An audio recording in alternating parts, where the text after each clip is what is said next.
पैदा कैलू तो हमार पैर भुइया ना पड़त रह, जमीन छोड़ देली कि दुई बेटवन का हम बाप बन गईली। और ये बेटवन का जब पढ़ा लिखा के बड़ा कैली, जब नौकरी लगल तही छतिया फूल के छाता हो गई। हमार लड़का विदेश में नौकरी पौलेगा, खुशी का कोनो ठिकाना ना रल, अनमोल खुशी मिल गई।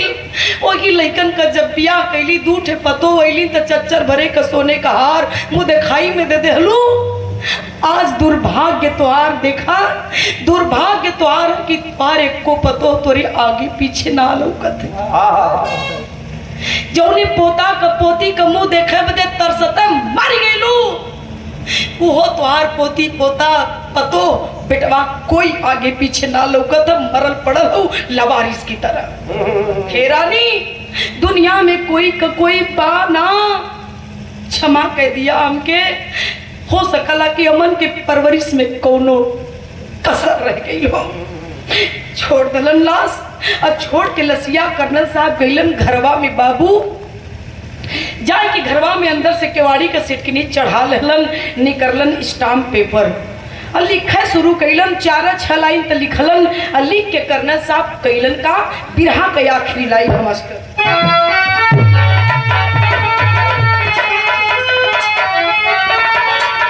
तो लिखी क्या ले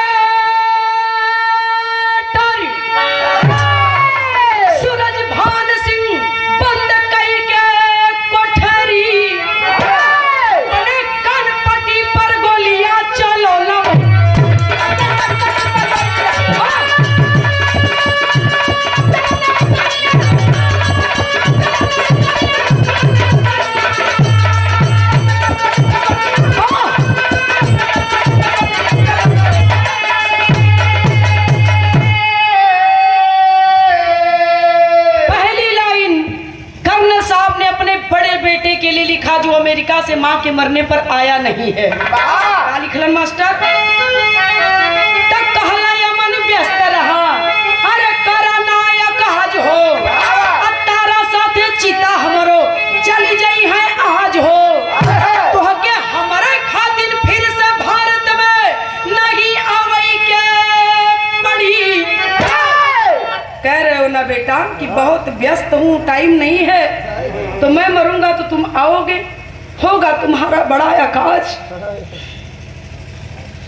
तो तुम्हें आकाश करने की जरूरत नहीं है बेटा।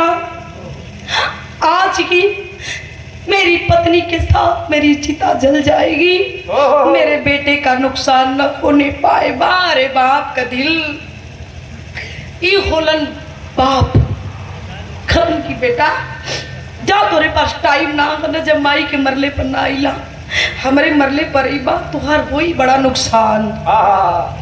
नुकसान मत करना बेटा, वही रहो, आने की जरूरत नहीं है। मेरी पत्नी के साथ मेरी चिता जल जाएगी। दूसरी लाइन अपने छोटका बेटवा विशाल खातिर निकले वो जो माई के मरले पर आयल हो।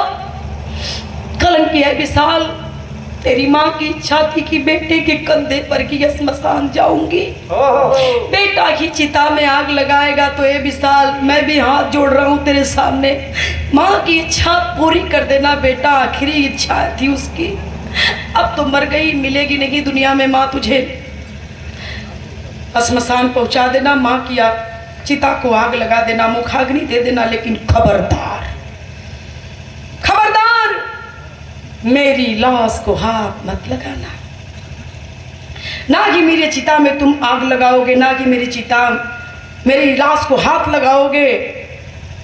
मेरी लाश मेरे समाज के लोग कंधे पर उठाकर स्मशान पहुंचा देंगे, इतना मैंने बनाया है। रहा सवाल चिता में आग लगाने का, तो वो अधिकार भी मैं तुझसे छीन रहा हूं। मेरी चिता को आग मेरा ड्राइवर लगाएगा और स्मशान मेरे समाज के लोग पहुंचा देंगे। ये हक, ये अधिकार मैं तुम दोनों से छीन रहा हूं। तीसरी लाइन लिखते हैं, मेरी संपत्ति का 1 रुपया भी मेरे दोनों नालायक बेटों को नहीं मिलनी चाहिए। मेरी सारी संपत्ति मेरे इन गरीबों में दान कर देना। 1 रुपया भी मेरे नालायक बच्चों को नहीं मिलना चाहिए। लिख दिए, सिग्नेचर कर दिए। चौथी लाइन लिखते गए, क्या समाज के लोगों, आजीवन कर्नल के पद पर रख कर मैंने देश की सेवा किया। दुख दुख इस बात का है कि मैं दुनिया से जा रहा हूं, लेकिन जाते जाते अपने समाज में 2 नालायक औलाद छोड़ के जा रहा हूं। इसके लिए आप लोग मुझे क्षमा कर देना। माफी मांग रहा हूं मैं अपने समाज के लोगों से। उसी में कर्नल साहब चौथी लाइन 5वीं लाइन लिखते हैं, अंतिम लाइन लिखे कि ऐ विधाता, एक गुनाह तूने भी मेरे साथ किया है। एक गुनाह तूने भी मेरे साथ किया, जैसे मेरी पत्नी की कोख में 2 नालायक औलाद दिया तूने, काश एक बेटी दे दिया होता तो आज ये दिन न देखना पड़ता। बुरा मत मनियन भैया बाबू, बेटा एक घर को नहीं सजा पाता कि बेटियां 2 घर को सजाती है। खाली सुनले के देरी है कि बाबू का तबीयत ना ठीक है, का पहिरले गई कौने हालात में गई, चप्पल हो गोड़े में कि ना गो, वही तरह बाऊ के दुआरे दौड़ल भागल जानी, बाऊ हमार का भइल, बाऊ तो के माई तो के का भइल। वो होती है बेटियां। कलन की भगवान एकठी बिटिया दे दिले होता तो आज ये दिन देखे के नसीब न रहा। इतना लिखने के बाद कर्नल साहब ने अपनी रिवाल्वर को निकाला और अपने ही हाथों द्वारा अपनी कनपट्टी पर गोली चला लेते हैं। गोली का आवाज सुन के लोग दौड़ल गईलन। जब तक दरवाजा तोड़ल जा कर्नल साहब के लगे पहुंचना, तब तक कर्नल साहब दुनिया छोड़ चुके थे। है कनौली सैदपुर के लोगों, एक तुच्छ सी गायिका नीतू राज आप लोगों से एक निवेदन करना चाहती है। अपने बच्चों को खूब पढ़ाइए, खूब शिक्षित बनाइए, मैं मना नहीं करती हूँ, लेकिन जितना जरूरी शिक्षा है बाबू, उतने जरूरी है संस्कार। पिता क्या है, माँ क्या है, भाई क्या है, बहन क्या है, ये जानना बहुत जरूरी है। जितना शिक्षा जरूरी उतने जरूरी संस्कार है। अपने बच्चों को शिक्षा के साथ साथ संस्कार भी सिखाते चलिएगा, यही मैं आप लोगों से निवेदन करूंगी। नहीं ये हालात होगी जो कर्नल साहब का हुआ है। तो ऐसे बच्चे की हुई आज मन का युवा पीढ़ी बहुत जोर शोर से बदलाव में और पश्चिमी सभ्यता दिन पर दिन हावी होती चली जा रही है। यही अपने बनारस में बिहार की धरती से डीएम साहब, अभी आप लोग पढ़े होंगे, लगभग 1-1.5-2 साल पहले अपने माई का लाश लेके आए अंतिम संस्कार करे बदे हरिश्चंद्र घाट पर। चिता में जब आग लग गई तो डोम राजा से पूछत हुआ कि समय कितना लगी। डोम राजा कलन की ये साहब आपके माई का बाडी है भी है, कम से कम 2-2.5 घंटा लगी, ऐसे कम न लगी। 20,000 रुपया निकाल करके डीएम साहब ने दिया। जानते हैं क्यों? डोम राजा के काहे 20,000 देना जानत हुआ? कलन की लसिया का अंतिम संस्कार कह दिया, हम जाती टाइम ना। तो जिस औलाद को अपने माँ बाप के अंतिम संस्कार तक का टाइम नहीं गए, उस औलाद से कोई क्या उम्मीद कर सकता है। ए लिए बात की बतौली की शिक्षा के साथ साथ संस्कार जरूरी है।